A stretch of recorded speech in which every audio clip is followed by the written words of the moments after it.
Yeah, it's my relatives. This is Mark Charles. It is Wednesday, August 18th, and I'm sitting down for my second cup of coffee. It's a little bit after noon here on the East Coast, about 12:15.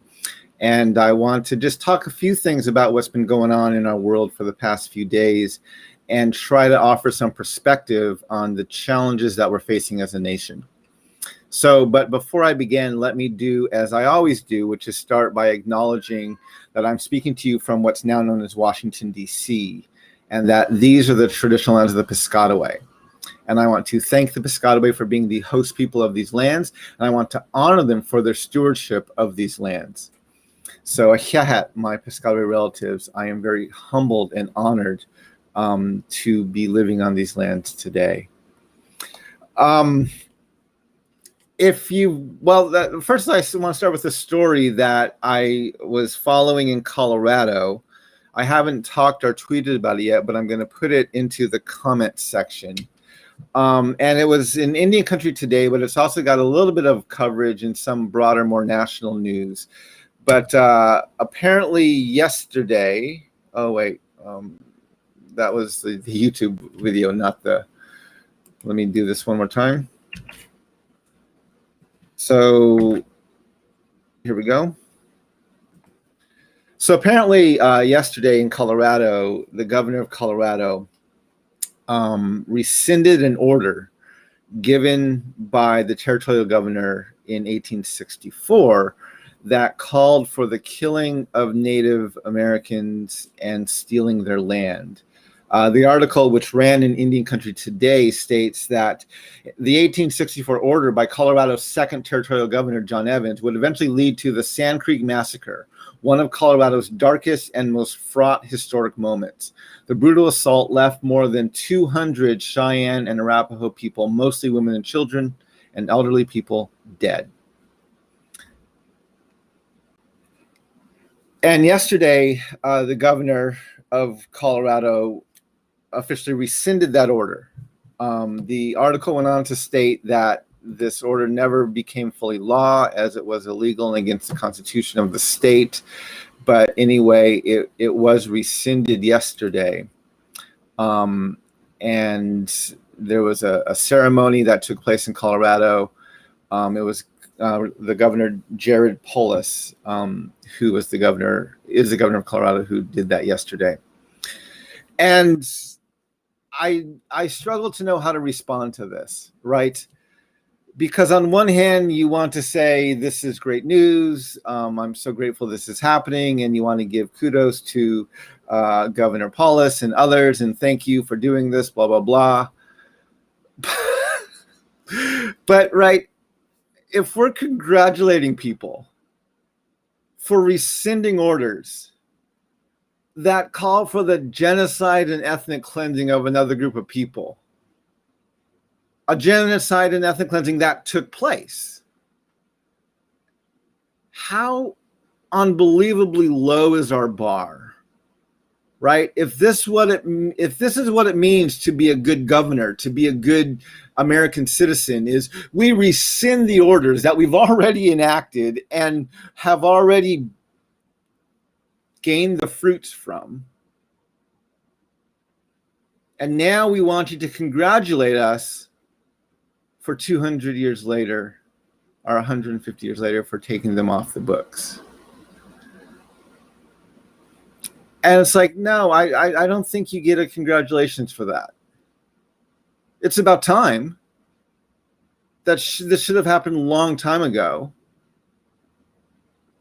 And it's a good thing that it happened when it did, but I don't think you get congratulations for doing that.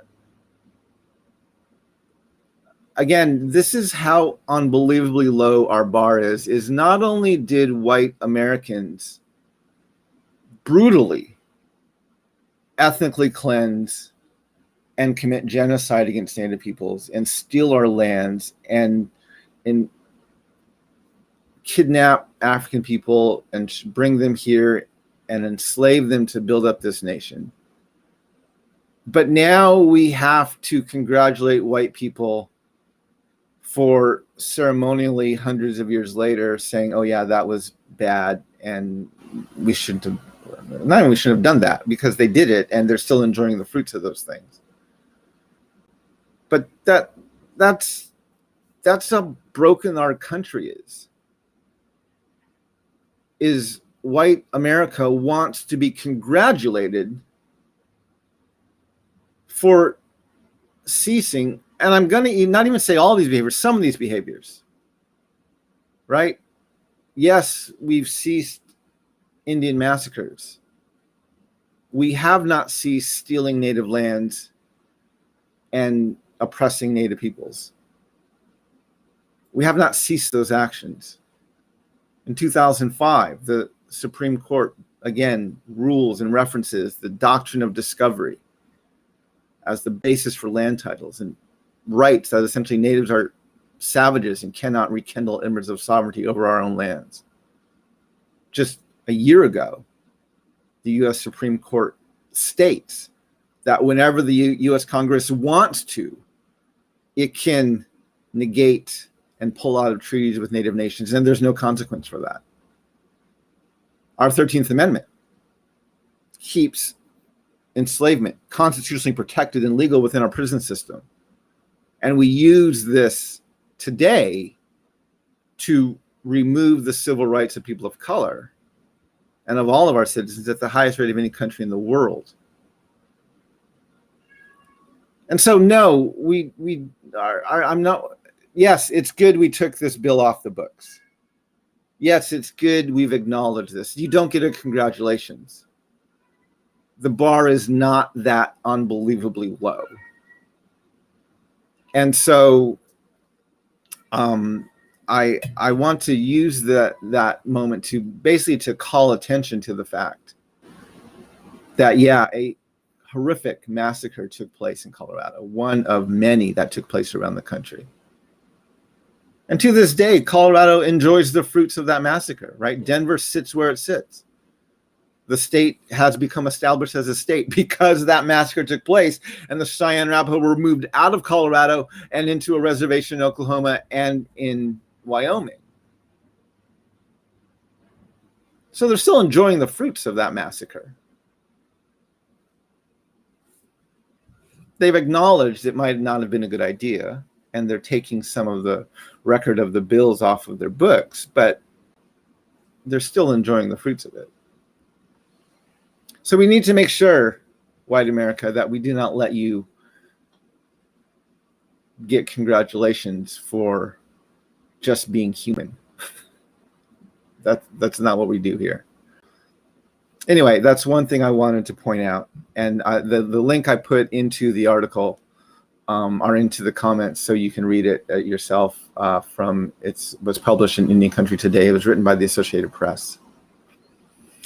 The next thing I want to talk about, and this is what I've been reflecting on over the past few days, especially since my last second cup of coffee, where I was talking about the hubris of the United States and our incredible cultural arrogance and nation building that took place, not only in Afghanistan, but we do this repeatedly all around the world. We don't learn from our mistakes. We make them over and over and over again, and we learn nothing.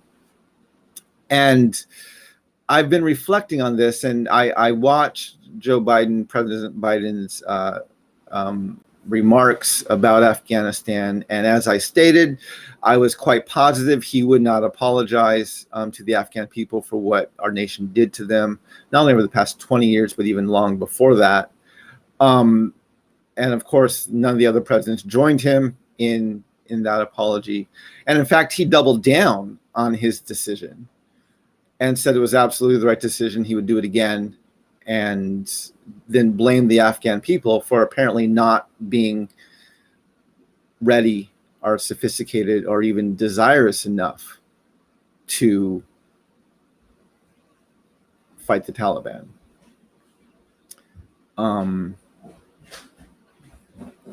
And one of the things, so on one hand, I do appreciate that Joe Biden said the buck stops with me.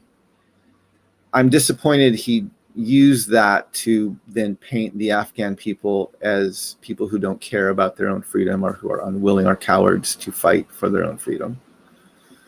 But I think the thing I've been more deeply lamenting, and I shared this earlier this week, which is the reason I even began thinking about politics is because when we went into Iraq and we started the Iraq war with shock and awe back in 2003, and we had already gone into Afghanistan in 2001, I just kept, it was just so clear we were not learning from any of our mistakes of the past, and we were just doing these same colonial things over and over and over again. And it deeply lamented me. It deeply broke my heart. And so now to see us pull out of Afghanistan 20 years later in a very colonial way, and to have lived through 4 more presidents who none of them been willing to take on our nation's colonial history and make the changes we need to make. And then, of course, 4 years of President Trump, and now a half a year, 3/4 of a year of President Biden, and things aren't getting better.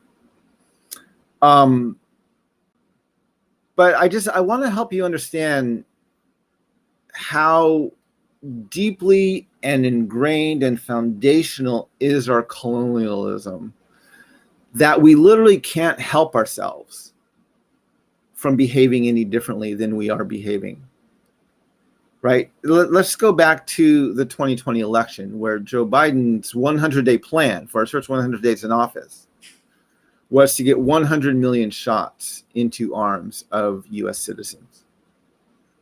Now, for 4 years, Democrats had been decrying the America First policies of Donald Trump. But to acquire the vaccines for 100 million shots into American arms required us to exploit our relationship with the drug manufacturers, to hoard not only the vaccines that are being produced, but to hoard the supply chain of vaccines that were coming out. And there are 2 articles I want you to look at. One was an article in the AP. I referenced this before. It's called Rich Nations Dip into COVAX Supply While Poor Nations Wait for Shots.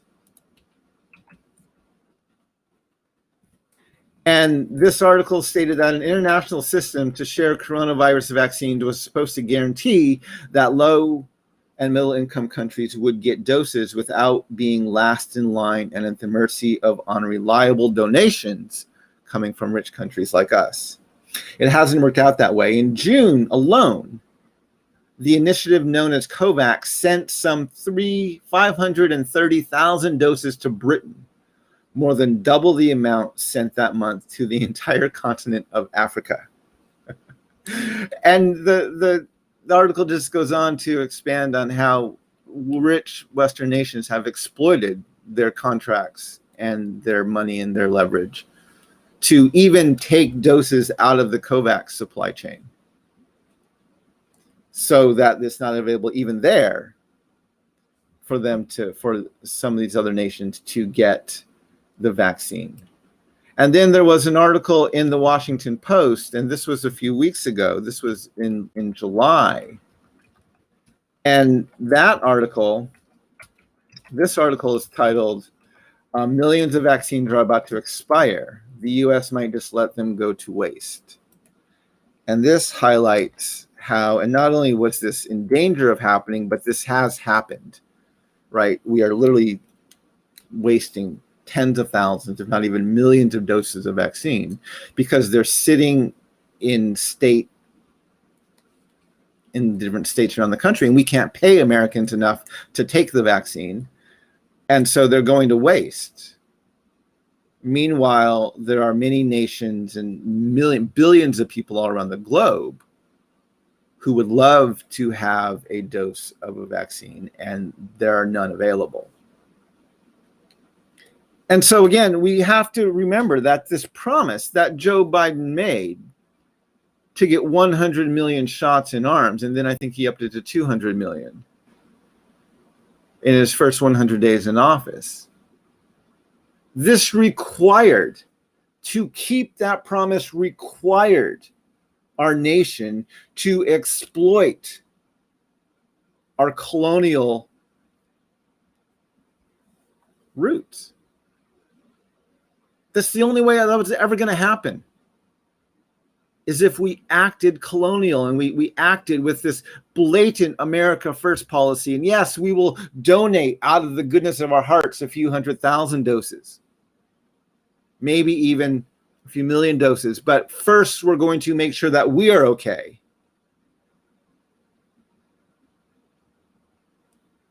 Damned be the rest of the world. Joe Biden ran on a colonial promise to put Americans first, which is not the way you fight a global pandemic. Again, my 100-day plan and the primary plank of my platform when I ran in 2020 was I wanted a national dialogue on race, gender, and class. A conversation on par with the Truth and Reconciliation Commissions that happened in South Africa and Rwanda and in Canada. My 100-day plan was to remove the racism, the sexism, and the white supremacy from our foundations. I was trying to convince our nation that until we do that step, we are going to be incapable of behaving justly and being a good global citizen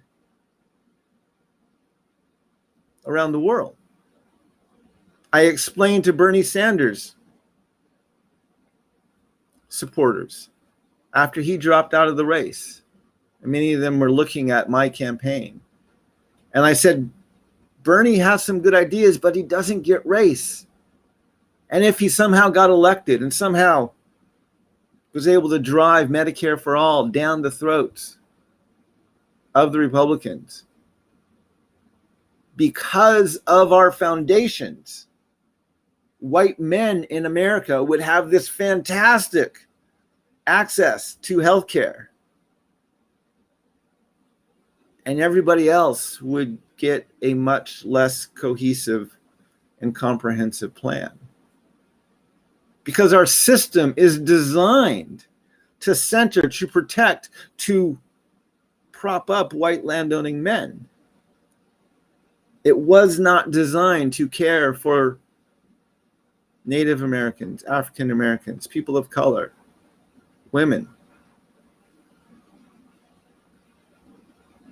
And so this is why we have to fix the foundations, right? Even now, today, we are trying desperately to evacuate tens of thousands of Afghan people from Afghanistan who are afraid of what may happen under the Taliban. But something I've been saying for years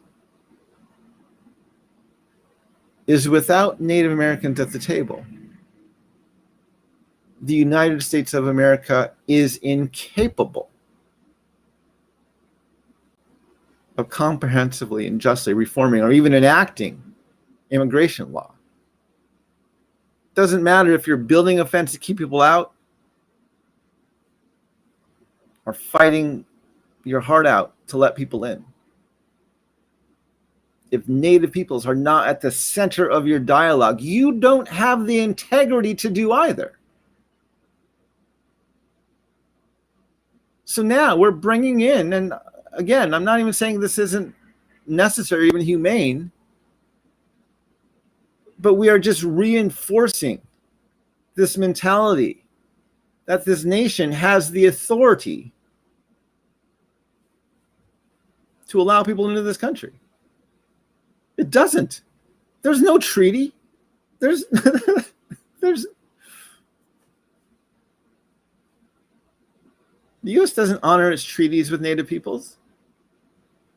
They have no authority. They have no right to either keep people out or let people in. And yes, during humanitarian crisis like the ones we're seeing now in Afghanistan and in Haiti and other places around the world, which are happening because of our own design and participation. And so we say, well, we have to do this and we'll worry about that later. Well, but the problem is there's always crisis. And so we never deal with the foundational problems. We never fix what's at the basis of our nation. We never acknowledge the flaws that are written into the system. So we congratulate governors for rescinding orders to commit genocide, but we still leave in place Supreme Court case precedents and amendments that treat natives as savages and constitutionally protect the institution of enslavement.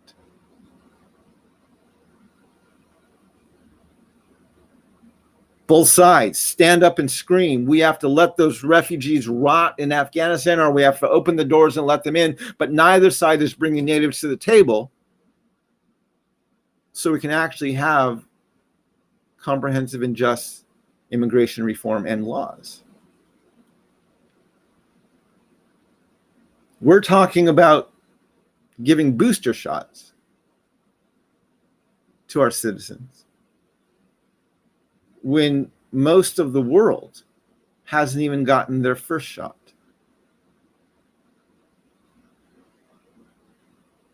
The U.S., because the U.S. has never dealt with its history, because the U.S. does not have a common memory, because we have not removed the racism, the sexism, and the white supremacy from our foundations, we are incapable of behaving justly or even being humane citizens of this global community.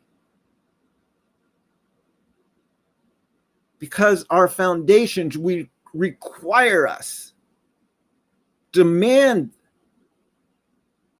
that we behave in a way that exploits the poor and people of color and centers white landowning men.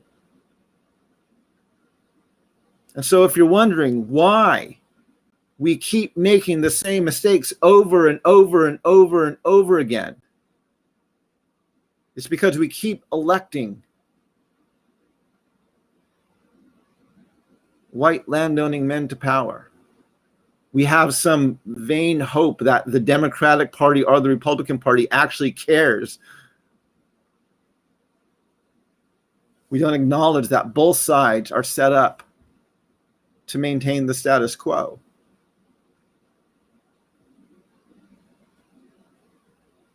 And this is the problem. This is the challenge. And this is why these past few days have been filled not only with lament, but even with anger.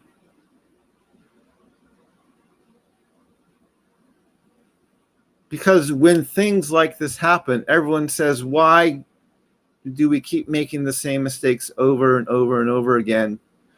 But then when we have the opportunity to address the foundational problems that cause us to make those same mistakes over and over and over again, we refuse to address them. We refuse to deal with our foundations. We refuse to look at our history. We refuse to decenter white landowning men. And I'm talking to Democrats just as much as I'm talking to Republicans. I'm talking to the secular community just as much as I'm talking to white evangelical Christians. We all say we want to be different. We want to be this America that is welcoming and inclusive and believes in freedom and equality. But when it comes down to actually making those decisions and fighting for those things and decentering the institutions and the people who are going to maintain the status quo, we refuse to do it. We refuse to do it. How many of you pleaded, you have to vote for Biden. You have to vote for Biden. We have to get Trump out of office.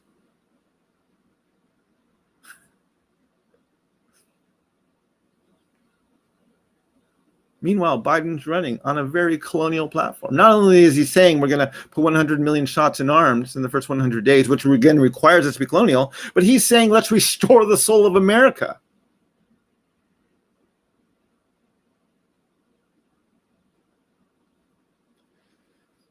This is the frustration. This is the lament. And this is the challenge. And until we are willing to create a common memory, until we are willing to stop congratulating white people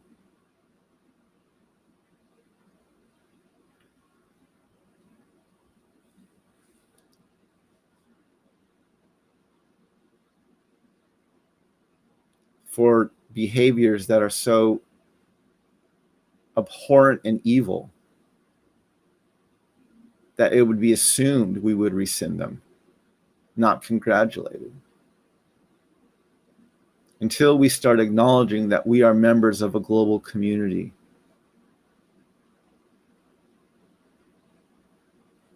nothing's going to change. We need to create this common memory. We need to deal with our foundations. We need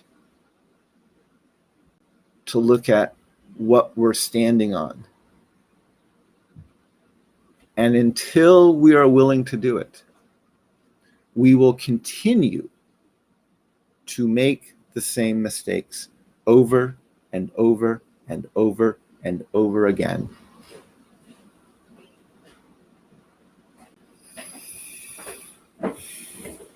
This isn't about protesting. This isn't about passing amendments. This is about addressing our foundations. This is about looking deeply at our history and turning from it.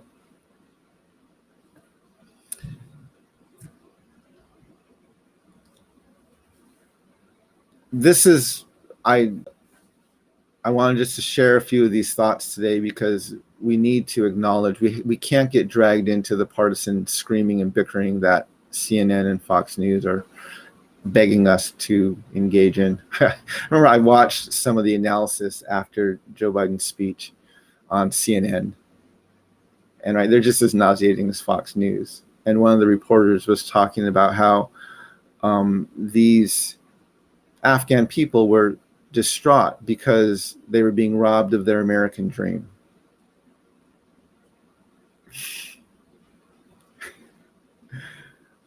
Which is just hilarious, right? Because the American dream is based on the myth of American exceptionalism, which is rooted in the lie of white supremacy.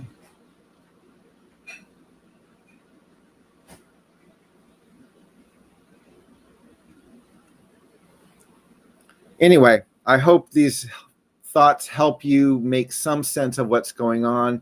And especially, I hope it's helpful in understanding what our challenges are and what we need to work towards. And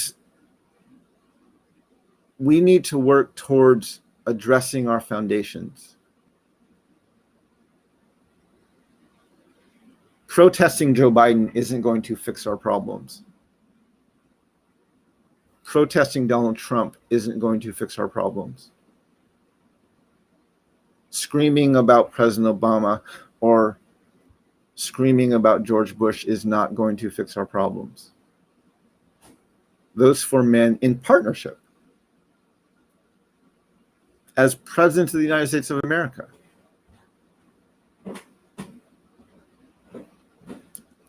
led the system and refused to change the system that caused these problems. And they ran in parties that were committed to maintaining the status quo of these systems. So we can't get dragged into the partisan bickering, but we do need to address the problem where it lies, which is in our foundations.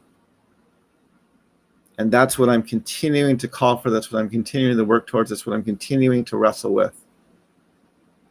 And I thank you for joining me in this journey. I thank you for all of those who are engaged in trying to create this common memory and deal with our foundational level issues.